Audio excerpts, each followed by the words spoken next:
Kasunod ng school shooting sa Tacloban, isang basketball tournament ng ikinasa sa Paris, France para raw makaiwas sa online games ang mga kabataan.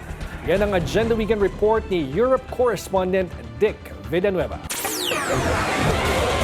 Dahil sa mga nangyaring krimen sa Pilipinas sa sangkot ang mga kabataan, lalong-lalo na ang nangyaring school shooting sa Tacloban, sanib puwersa ang tatlong asosasyon para mag-organisa ng basketball tournament para sa Youth Under 12.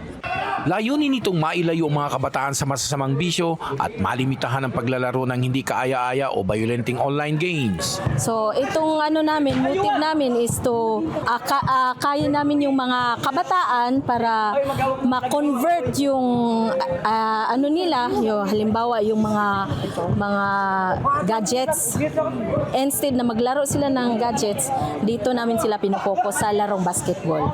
Actually, ang aim po namin dito na mapagsama-sama po namin yung mga bata, na maiwas po namin sila sa mga masasamang bisyo, mapunta po sila sa sports talaga para rin po ito, parang isang selebrasyon ng mga Pilipino nagsasama-sama sa simula bata hanggang sa paglaki nila, magkakasama sila.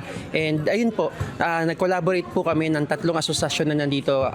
Ayon sa isang batang player, naglalaro din siya ng kanyang gadgets pero limitado lang dahil mas pinili niya maglaro ng basketball. Hindi ba mahirap maglaro ng basketball? Hindi po. Okay. Tanungin kita, pagpipiliin kita, kung halimbawa maglalaro ka ng gadgets o maglalaro ka ng basketball? Basketball. Bakit?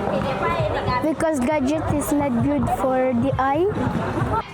Isang batang babae nakipagsabayan sa kanyang mga kasama at kalaban sa tournament.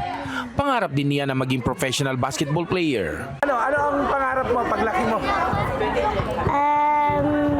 Gusto ko mag-basketball player. Tanungin kita, anong gusto mo, maglaro ka ng mga Roblox, maglaro ka ng mga gadgets o maglaro ng basketball? Basketball po. Oo. Sa palagay mo ba maganda yung naglalaro ng basketball kaysa maglaro ng mga gadgets? Opo. Suportado ng mga magulang paglalaro nila ng basketball.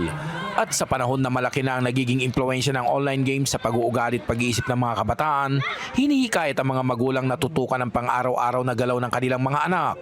Para sa Agenda Weekend, Dick Villanueva, Billionaire News Channel, Paris, France.